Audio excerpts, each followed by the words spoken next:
भोपाल के जम्बूरी मैदान में रविवार को करणी सेना ने अपना शक्ति प्रदर्शन करने के बाद अब करणी सेना के और अध्यक्ष और आंदोलन के जिनके नेतृत्व में हो रहा था जीवन सिंह शेरपुर, अब वो भूख हड़ताल पर बैठ गए हैं और या कहें वो एक अनशन पर बैठ गए हैं। उनकी कुछ मांगे हैं, क्या मांगे हैं सरकार से, आइए हम उनसे बातचीत करते हैं। जीवन सिंह जी, आपकी क्या मांगे हैं, आंदोलन क्यों? जब जब सरकार अत्याचार अन्याय करती है और जब जब गरीबों की अनदेखी होती है तब तब आंदोलन होते हैं। आंदोलन क्यों नहीं होते हैं? आंदोलन होते हैं जब हम अपने आप को ठगा महसूस करते हैं, जब हम अपने आप को अपने अधिकारों से वंचित महसूस करते हैं, तब आंदोलन होते हैं। और अपने अधिकारों के लिए लड़ रहे हैं, अपने स्वाभिमान के लिए लड़ रहे हैं। जो सरकारें चाहती है कि उनके तानाशाही रुख से हमें दबा देगी, उनको ये बता दूं, जब अंग्रेजों से नहीं दबे हम, जब मुगलों से नहीं दबे, तो ये तो आज की सरकार है। हम बनाते भी हमें और बिगाड़ते भी हमें। इनको बनाया हमने तो बिगाड़ेंगे भी। आपकी मांगे क्या है प्रमुख?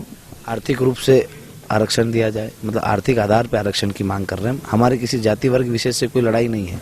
हम चाहते हैं कि एसटी या एससी वर्ग का जो गरीब भाई उसका आरक्षण रहे, पर जो आरक्षण का लाभ लेके कहीं ना कहीं सरकारी नौकरियों में आईएएस आईपीएस बन गए, जिनकी आय 8 लाख से ज्यादा हो गई, उनको आरक्षण से बाहर किया जाए। बहुत सारे मंत्री नेता हैं जो आरक्षण का लाभ लेके मंत्री मिनिस्टर बन गए, विधायक बन गए, सांसद बन गए, तो उनका आरक्षण समाप्त किया जाए। और जिन मतलब उनमें ऐसा नहीं कि एसटी में गरीबी है, बहुत सारे सक्षम लोग भी हैं जो सक्षम हो गए, जिनकी आय 8 लाख से ज्यादा है, उनको आरक्षण से बाहर करना चाहिए। क्योंकि आरक्षण की आवश्यकता गाँव में उस गरीब को है जो 200 रुपए की मजदूरी करके अपना परिवार का लालन पोषण करता है और अपने बच्चे को पढ़ाता है, और वो ये सोचता है कि जो आरक्षण मिला है उसका लाभ कहीं ना कहीं उसको मिलेगा।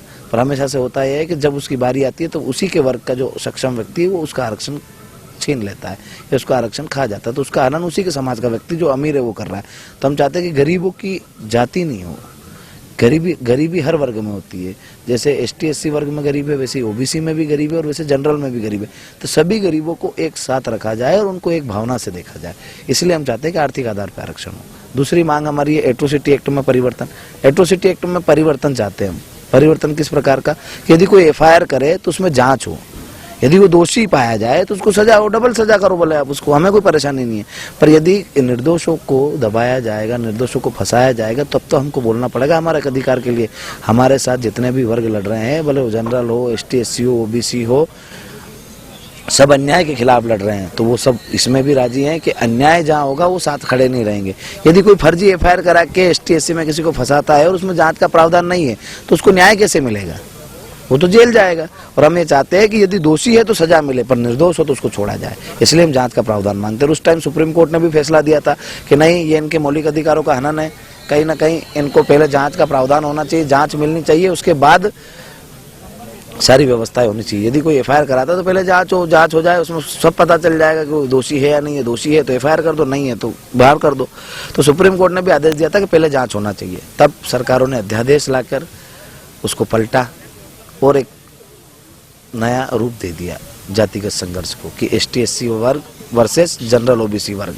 क्योंकि ये सरकार ने करा है, ना एसटी एससी वर्ग ने कभी मांग करी कि इसमें जांच का प्रावधान खत्म करो, ना ही उनने कोई अमेंडमेंट की बात करी। सरकारों ने खुद जाति संघर्ष के लिए इस एक्ट का उपयोग डबल से किया। जो पहले हुआ था, बना था एक्ट, वो एक्ट डबल से रिन्यू किया गया और उसमें जांच का प्रावधान खत्म किया गया। इससे जाति संघर्ष बढ़ा है, न कि कम पड़ा है। सरकारें लड़ा भिड़ा के वोट लेना चाहती, कभी जात के नाम पर लड़ाती, कभी धर्म के नाम पर लड़ाती है, पर जो समस्या नहीं होना चाहिए उसको खत्म नहीं करती है। जैसे जांच का प्रावधान देंगे तो एसटी एससी वर्ग को क्या परेशानी है?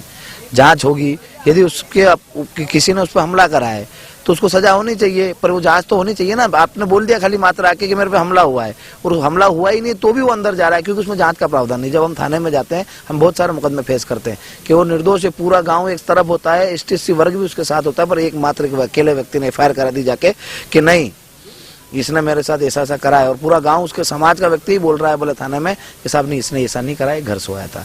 तब भी पुलिस वाले वहाँ ये बोलते हैं कि नहीं साहब, आपके इसमें जांच का प्रावधान नहीं है, वो जेल तो जाना पड़ेगा आपको। तो इस प्रकार की जो समस्या है उनसे लड़ रहे हैं। सरकार इसको जातिगत रूप दे देती है, सरकार इसको जातिगत बता देती है। आज भी हमारे आंदोलन को पूरा जातिगत बताया गया, जबकि क्षत्रियों का धर्म 36 कौम की रक्षा करना है। यह किसी ने नहीं बताया कि क्षत्रिय समाज 36 कौम को साथ में लेके यहाँ आया और उनके हक अधिकारों के लिए लड़ा। बता दिया, क्षत्रियों का हुजूम उमड़ा, क्षत्रियों की भीड़ हुई। हाँ, मैं मानता हूं कि सबसे ज्यादा संख्या में कोई होगा तो क्षत्रिय होगा, पर क्षत्रिय समाज के साथ सर्व समाज भी उपस्थित रहा और उसकी भी उतनी भूमिका है जितनी हमारी है। हाँ, हम जितने लोगों के पास पहुंच पाए वो आए हमारे साथ, हम आगे और जितने के पास पहुंचेंगे वो भी आएंगे, क्योंकि ये लड़ाई अधर्म के खिलाफ है, ये लड़ाई अन्याय के खिलाफ है, ये लड़ाई अनीति के खिलाफ है।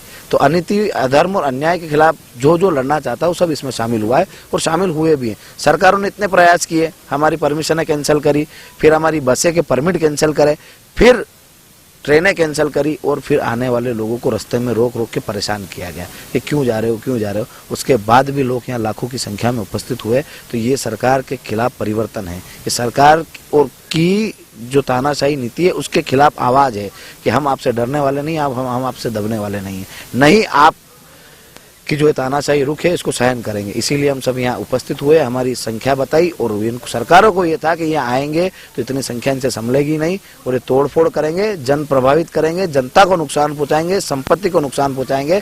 पर मैंने पहले भी कहा था हमारी कौम अनुशासित है और हमारे साथ आने वाला हर एक व्यक्ति अनुशासन का पालन करते हुए यहाँ आया था और अनुशासन का पालन करते हुए हमने वापस उनको भेजा है कि अब आप आगे की जो रणनीति होगी तब आपको बताया जाएगा क्या करना है। हम यहाँ जन आंदोलन के लिए अब जो हमारी मांगे उसके लिए अनशन कर रहे हैं, पर आपको आपके एरिया में जाके वहाँ प्रचार प्रसार करना है कि हमारी मांगे क्या है, हमको सब लोगों को जोड़ना है और जब वापस कूच करने का बोले तो वापस कूच करना है। कब तक ये धरना चलेगा? ये धरना था नहीं, आपने अचानक रणनीति चेंज किया? नहीं, हमने हर मंच से कहा है कि यदि हमारी बातें नहीं मानी गई तो हम अनशन पर बैठेंगे।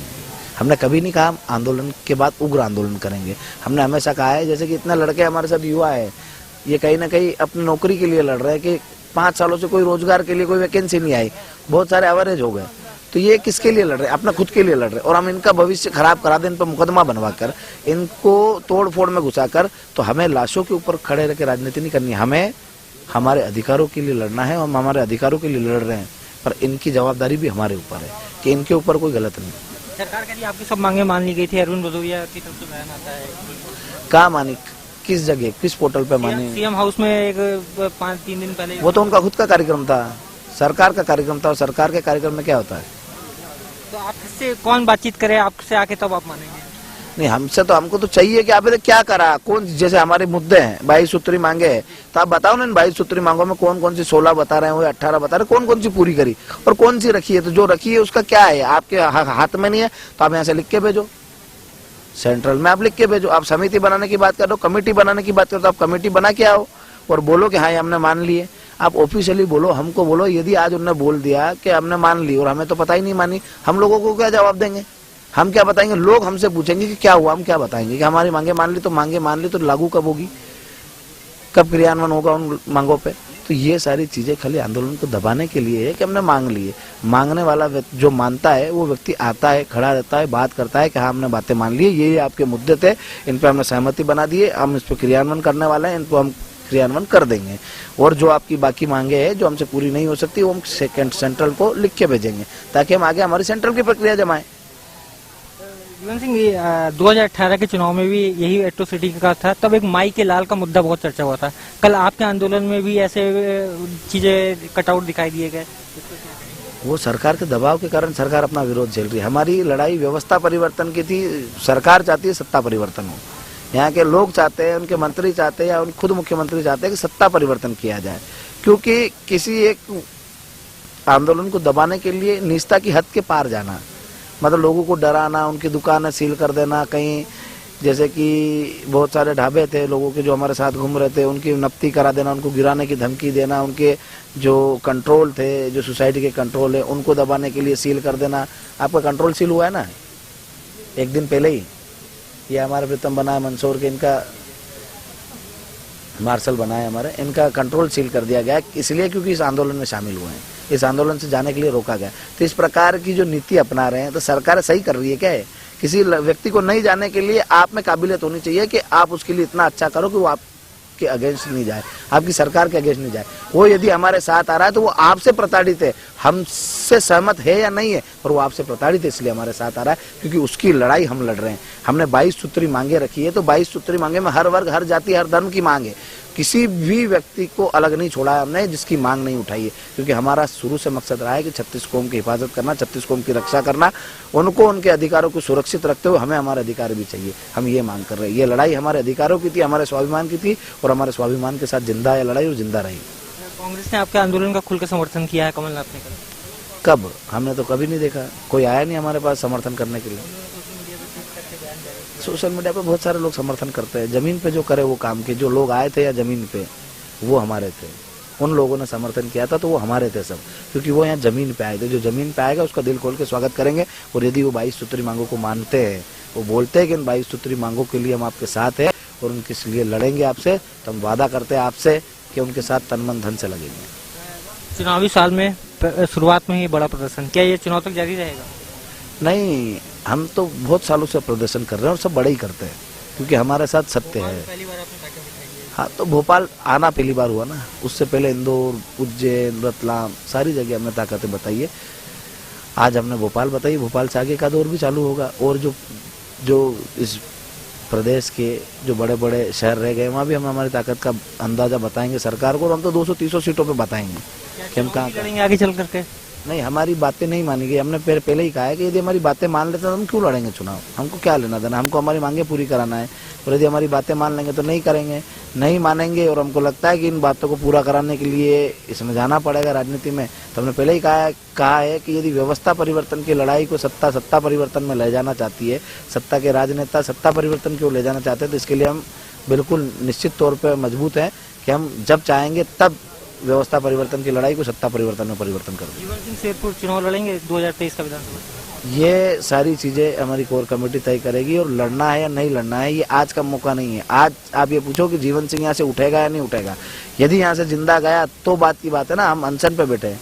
आज से मैं बोल दूं कि मैं कल चुनाव लड़ूंगा या आने वाले चुनाव में लड़ूंगा, हो सकता है मैं यहाँ पे मर जाऊं भूख हड़ताल में, तो फिर मैं चुनाव कहाँ से लड़ूंगा।